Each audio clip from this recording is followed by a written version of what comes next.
Oke, halo teman pemilih dimanapun Anda berada. Kembali kita baku dapa ulang di Wale Batamu dan saya masih bersama dengan anggota KPU Republik Indonesia, Bapak Firian Asis. Yang masih semangat, Pak? Ya. Ya, tadi kita sudah berkunjung ke Watu Pina Betengan. Nah, di sini masih dalam episode spesial, kita akan menelusuri jejak-jejak demokrasi dan pemilu yang ada di Tanah Minahasa. Nah, kali ini kita berkunjung di tempat yang juga menjadi saksi sejarah demokrasi, yaitu Minahasarat. Nah, di sini adalah sebuah tempat di mana berkumpulnya Dewan Rakyat Minahasa, yang dalam sejarah merupakan dewan pertama di Indonesia. Nah, kita masih bersama dengan Pak Firian, kita masih akan berbincang-bincang mengenai demokrasi dan pemilu. Dan pertanyaan pertama, Pak, apa yang menjadi ketertarikan Bapak menelusuri sejarah demokrasi di Sulawesi Utara ini? Demokrasi di Indonesia, dalam konteks demokrasi modern, salah satu akar sejarahnya ada di Minahasa. Jadi kalau kita perhatikan, pemilu 1955, penyusunan undang-undangnya tahun 53, di situ dibahas kira-kira mau pemilihan langsung atau tidak langsung. Kemudian sebelum 1953, 1951, pada saat itu lembaga penyelenggara pemilu kita namanya Kantor Pemilihan Pusat, itu melakukan studi ke India, ke Australia, kemudian di dalam negeri, ke Minahasa dan ke Yogyakarta. Minahasa sudah mempraktekkan pemilu langsung. Yogyakarta pemilihan bertingkat.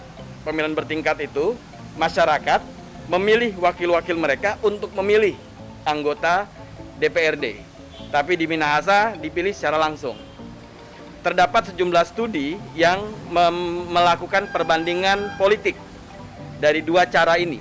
Bukan hanya dipilih langsung atau tidak langsung, tapi dampak elektoralnya. Aspek proporsionalitas keterpilihan rakyat dengan proses pencalonan yang berlangsung. Banyak buku yang menelisik itu, misalnya buku Pak Subadio tentang pemilihan umum sekitar tahun 1951, maupun buku-buku lainnya yang dikeluarkan oleh Kantor Pemilihan Pusat. Singkatnya, Parlemen Indonesia saat itu memutuskan pemilihan langsung. Itu tidak lepas dari memandang bisa diterapkan di tengah kondisi Indonesia pada saat itu karena sudah dipraktekkan di Minahasa. Pertanyaan selanjutnya adalah tahun 1951 di Jogja ada pemilihan tidak langsung, di Minahasa pemilihan langsung. Apakah ini pemilihan langsung pertama? Ternyata tidak, sudah pernah ada pemilihan langsung sebelumnya untuk Minahasarat. Tahun 51 disebut DPR provinsi atau DPR daerah Minahasa. Nah, kemudian kita telusuri lagi. Saya menelusuri, ternyata sudah pernah ada beberapa pemilu lokal secara langsung. Sampailah kita mendapatkan dokumen 1919, itu pertama kali ada pengaturan tentang pemilu langsung, pemilu lokal langsung. Poin ini menjadi penting untuk diungkap, menjadi bagian dari sejarah Indonesia masa lalu bahwa demokrasi elektoral kita, pemilihan Volstrat itu ada 3 bentuk. Selama ini di sejumlah literatur disebut 2, penunjukan atau pemilihan tidak langsung. Minahasa pemilihan langsung. Saya pelajari lagi, ternyata di dalamnya kehidupan demokratis di masyarakat Minahasa ini sudah berlangsung sejak zaman dahulu kala. Tadi pagi kita ke Watu Pina Betengan. Di situ kita mendapatkan cerita bagaimana nilai-nilai yang hidup di masyarakat Minahasa masa lalu, dan itu sudah lama sekali.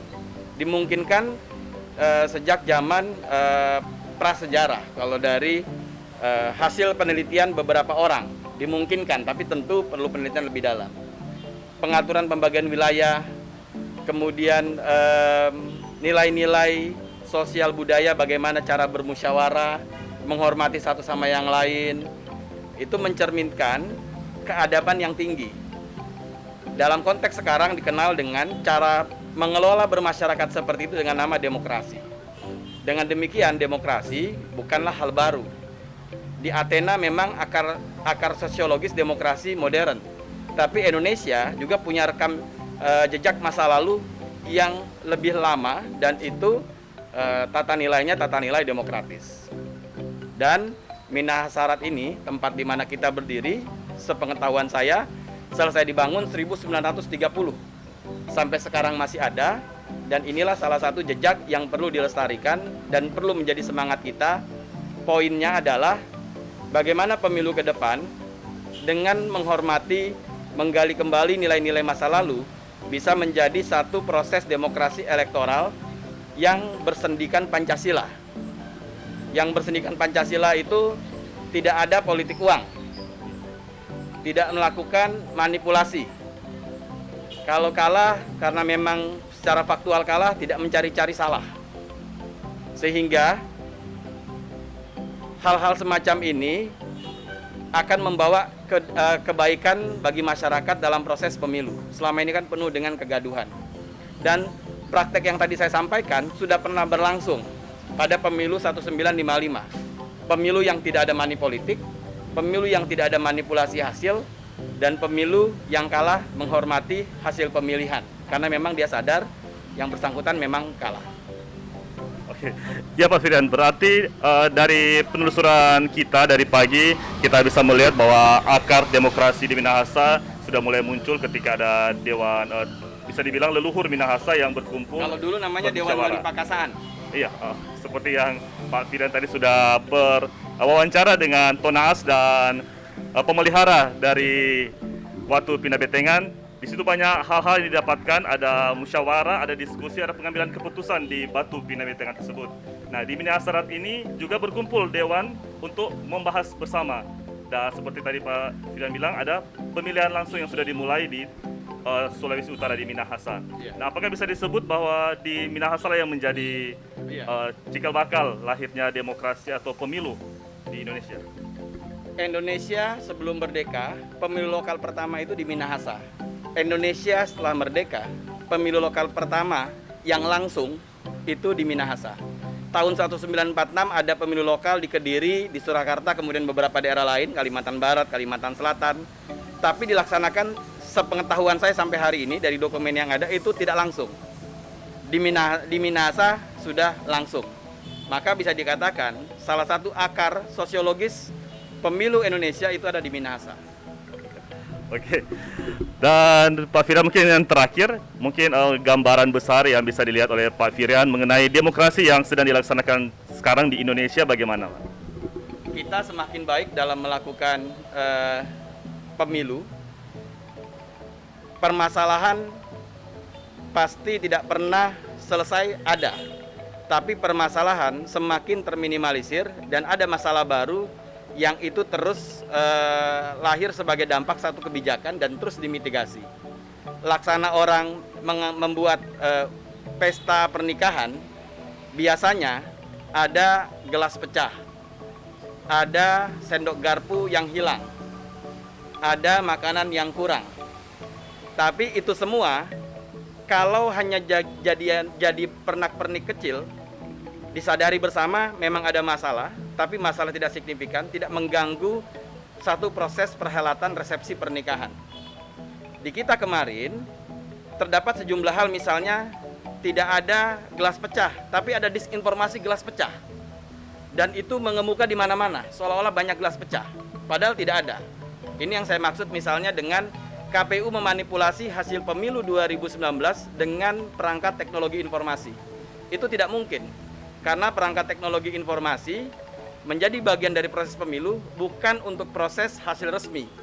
Dia menjadi alat bantu untuk publikasi dan memudahkan kerja-kerja penyelenggaraan serta menjaga akuntabilitas hasil yang ada di lapangan. Itu salah satu contohnya. Jadi pemilu kita semakin bagus dan sekarang sudah terpilih 7 anggota KPU RI yang baru. Saya ucapkan selamat.